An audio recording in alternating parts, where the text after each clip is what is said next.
Bonjour à tous, je te propose dans cette vidéo que tu t'entraînes à appliquer la règle des signes pour la multiplication des nombres. C'est parti!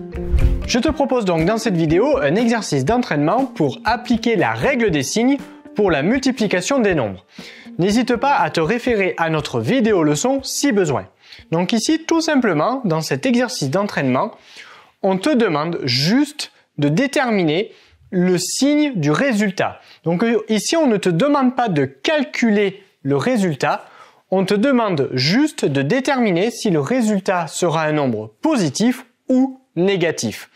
Donc essaye dans un premier temps de réaliser tout seul chez toi cet exercice et bien évidemment je corrige juste après, c'est à toi.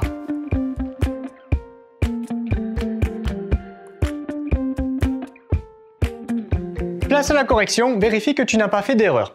Donc dans cet exercice, je rappelle qu'on cherchait juste à déterminer le signe du résultat. On ne devait pas effectuer les calculs. Alors pour déterminer le signe du produit, je rappelle la règle. Il faut que l'on compte le nombre de facteurs négatifs.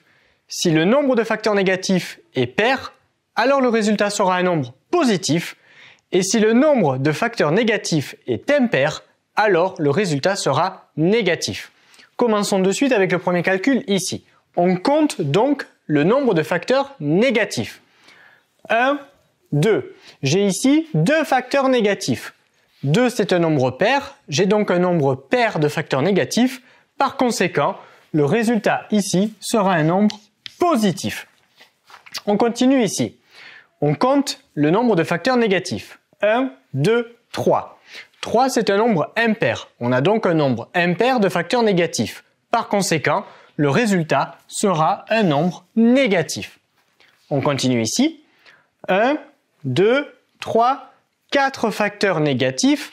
4, c'est un nombre pair. Il y a donc un nombre pair de facteurs négatifs. Par conséquent, le résultat sera un nombre positif. On compte à présent le nombre de facteurs négatifs ici. 1, 2, 3, 4, 5. 5 facteurs négatifs.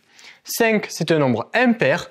Du coup, on aura ici un résultat qui sera un nombre négatif. Et enfin, on regarde le dernier calcul. 1, 2. 2 facteurs négatifs. 2, c'est un nombre pair.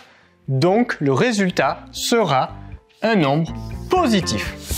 Cet exercice est désormais terminé. Abonne-toi à la chaîne si ce n'est pas déjà fait et on te dit à très vite dans une autre vidéo de Petit Savant.